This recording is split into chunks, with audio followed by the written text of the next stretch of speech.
Ayo, siapa di sini yang suka nyinyir, yang suka ngetik-ngetik siapa nih gitu ya. Begitu ada foto-foto gitu ya temennya. Ih, kenapa sih begitu? Kenapa sih begini? Kenapa sih begitu? Salah aja orang. Ya Allah, luar biasa ya kan. Biasa tuh ya netizen maha benar emang begitu. Biasa Dokter Ekles. Biasa dijulitin ya? Ya gitulah, sedikit curhat, ya? Sedikit. Curhat ya Bu? Sedikit curhat. Nah, gitu langsung ya. kita tanya ke ahlinya ini, Dokter Lahargo. Apa kabar spesialis kejiwaan? Kabar baik, Dokter. Selamat pagi, Dokter. Selamat pagi, Dokter. Nih kalau lihat Dokter Lahargo gitu kan ya fresh tenang, ya. Positive fresh, vibes. gitu Positive ya. vibes. Nggak nyeri, nggak iri, nggak dengki, nggak julid, nggak gimana. Oke. Tenang. Dokter, kita langsung saja ya. Kita langsung saja ke fakta mitos. Apakah iri, dengki, julid tanda gangguan jiwa? Salah satu sifat tanda kegangguan jiwa. Ya, salah satu untuk suatu ya masalah kejiwaan fakta. ya. Iya, fakta tadi itu Benar, fakta Waduh. ya, gitu. Karena di zaman yang sekarang ini ada satu penyakit katanya Dokter Ekles dan itu, Dokter Arlin, itu katanya penyakit SMS. Apa tuh, Dok? Susah melihat orang senang, senang melihat orang susah. SMS. Jadi ini yang sekarang ini mau kita bahas Jadi ya. konten tuh. Iya, bagus. Jadi iri hati itu memang suatu reaksi emosional yang negatif ya. Pada saat kita menyaksikan, melihat orang lain mendapat pencapaian yang lebih, mendapatkan hasil yang lebih baik, dan itu kita merasa tidak nyaman dengan hal yang seperti itu. Nah, kenapa kita merasa tidak nyaman? Karena ketika seseorang itu mendapatkan pencapaian, prestasi, atau hal yang baik, maka biasanya ada dua pilihannya bagi kita. Apakah kita mau mengapresiasi atau memuji dia dengan tulus, atau sebaliknya, kita iri hati, nyinyir, atau julid. Nah, apa yang keluar dari diri kita itu sangat tergantung dari apa yang memang kita miliki. Kalau dalam diri kita itu memiliki banyak hal yang negatif, banyak hal yang tidak baik, maka itulah yang akan keluar kita ekspresikan. Tapi kalau kita memiliki hal yang positif dalam pikiran dan hati kita, maka yang keluar pun adalah hal-hal yang baik dan yang positif. Nah, sehingga kalau ada iri, nyinyir, dan julid, itu berarti menunjukkan ada suatu insecure dalam diri kita. Ada sesuatu yang tidak nyaman yang sedang kita rasakan dalam kehidupan kita sehari-hari. Setuju. Aduh, kalau Dokter Argo ngomong julid gitu ya, itu benar-benar dalam banget gitu ya. Oke, ini fakta mitos yang berikutnya nih, Dokter Argo. Nyinyir itu adalah tanda dari seseorang mengalami gangguan kepribadian atau bipolar. Ini fakta atau mitos, Dokter? Iya, kadang-kadang dalam suatu masalah atau gangguan kepribadian ataupun gangguan bipolar itu muncul berbagai gejala-gejala gitu ya. Nah, gejala-gejala itu merupakan kriteria dari suatu diagnosis, suatu yang namanya gangguan jiwa. Tetapi kalau masalah kejiwaan itu seringkali muncul berbagai gejala-gejala seperti yang kita bahas pada kesempatan ini. Ada iri hati, ada nyinyir, ada julid gitu ya. Contohnya untuk suatu gangguan kepribadian namanya narsisistik. Nah, gangguan kepribadian narsisistik itu gangguan kepribadian yang selalu ingin jadi nomor satu. Ingin selalu jadi yang utama. Dia selalu memamerkan prestasinya, pencapaiannya, kehebatannya. Dan ketika ada orang lain yang lebih dari dia, maka muncullah perasaan iri hati tersebut. Nah, ini yang kita sebut gangguan kepribadian narsisistik. Nah, ada lagi gangguan mood. Nah, gangguan mood seperti depresi atau pada gangguan bipolar, pada episode depresinya, dia itu ngerasa rendah diri, tidak berharga, sehingga ketika ada orang lain yang merasa yang lebih dari dirinya, disitulah muncul perasaan insecure, perasaan tidak nyaman. Dan ini yang kemudian muncul lewat perilaku iri hati, nyinyir, atau julid. Julid? Ya, berarti benar. ini fakta dong ya, Dok ya? Fakta ya, Dok ya? Benar. Fakta. Oke. Oke, Dokter, selanjutnya nih ada fakta mitos nih, Dokter. Memiliki sifat iri, dengki, dan nyinyir itu rentan terkena stres dan depresi. Fakta atau mitos, Dokter? Ya, kalau ini jelas fakta ya, gitu fakta. ya. Karena pada waktu orang itu merasa iri, merasa nyinyir dan julid, itu menunjukkan bahwa ada yang tidak nyaman di dalam dirinya. Ada suatu kekurangan sehingga membuat dia melakukan hal seperti itu. Nah, di tengah kondisi kita yang punya value, nilai dan agama bahwa nggak boleh lo iri hati sama orang lain, maka biasanya perasaan itu akan dipendam. Nah, semakin lama dipendam dan tidak bisa diventilasikan, dia akan bertumpuk. Dan itulah yang akan memunculkan berbagai perilaku agresif misalnya, menulis dengan kata-kata verbal di media sosial yang kasar, ataupun ada perilaku-perilaku agresif yang lainnya.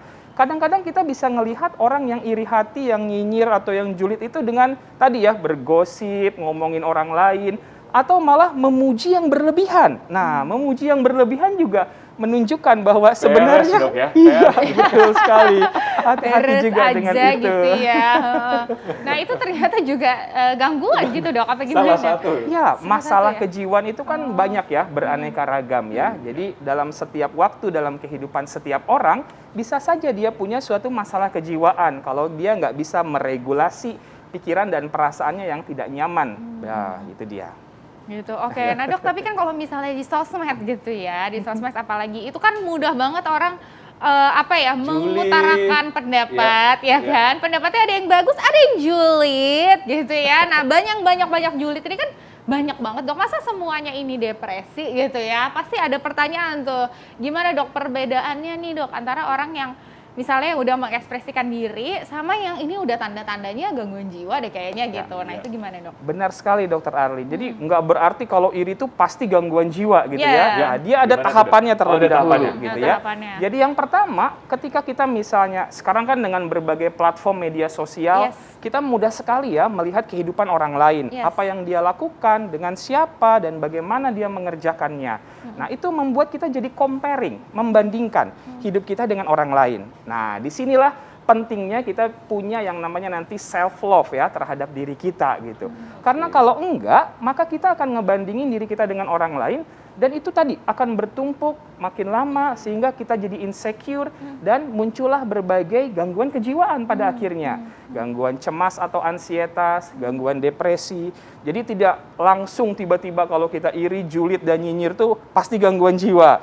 Tapi itu merupakan hal yang perlu diatasi agar tidak berujung kepada berbagai gangguan kejiwaan pada akhirnya. Setuju dokter. Nah, selanjutnya nih dokter.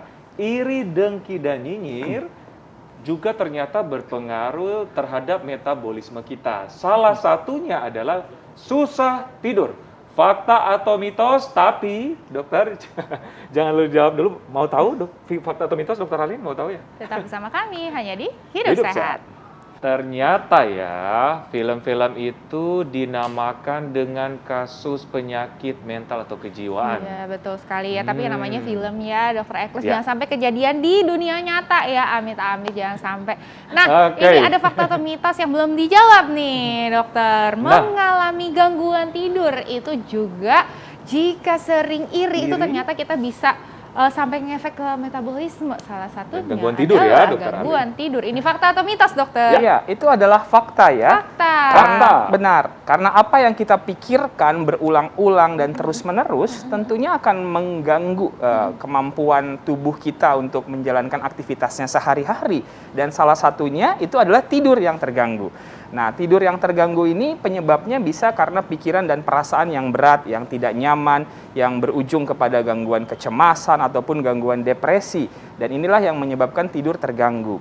Kalau tidur sudah terganggu, maka dia akan menurunkan imunitas tubuh kita, menurunkan juga kemampuan kita untuk memanajemen stres dalam kehidupan kita sehari-hari.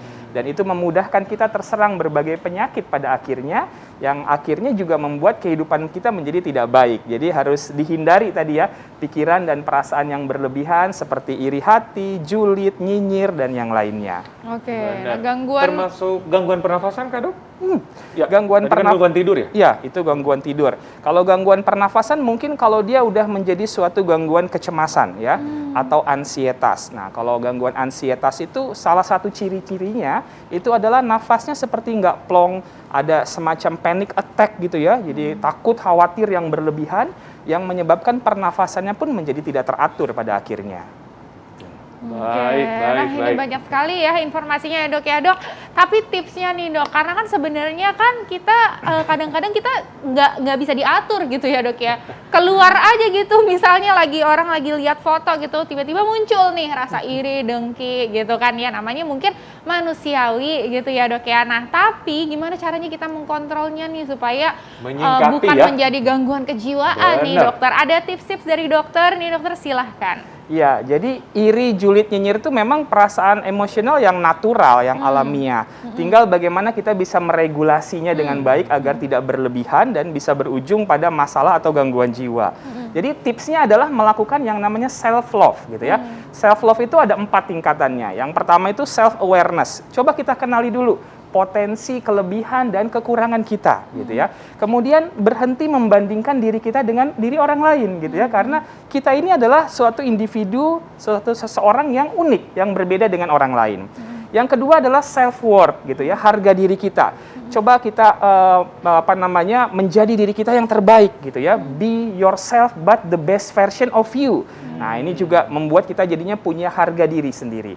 Yang ketiga adalah self esteem, kepercayaan diri. Mencoba hal-hal yang baru tanpa harus takut salah gitu ya, takut kemudian dikomentari orang lain, itu akan membuat kita punya kepercayaan diri yang baik. Dan yang terakhir itu adalah bagaimana kita melakukan self-care, menjaga kesehatan fisik dan mental kita. Berolahraga teratur, makan yang baik, tidur yang cukup, dan manajemen stres. Nah, itu akan membuat kita memiliki suatu self-love dalam diri kita, dan kita mengapresiasi, menghargai diri kita sendiri, dan kita terhindar dari berbagai perasaan iri, nyinyir, dan julid tersebut. Wow, saya setuju banget, Dok. Betul. Self-love, ya. Self-love gitu ya. Dan juga udah kayak BTS ya, siapa di sini ARMY gitu ya. Ya, jadi itu ternyata message-nya ya, tetap ya cintai diri kita sendiri, hargai diri kita sendiri. Benar. Diri kita itu juga berharga kok. Benar. Ya Dan kan? bersyukur ya, Dokter. Bersyukur. Bersyukur dalam Yes, segala hal. dan juga bersyukur. Terima kasih, Dokter. banyak, Dokter Sama-sama, Argo, informasinya luar informasinya. biasa.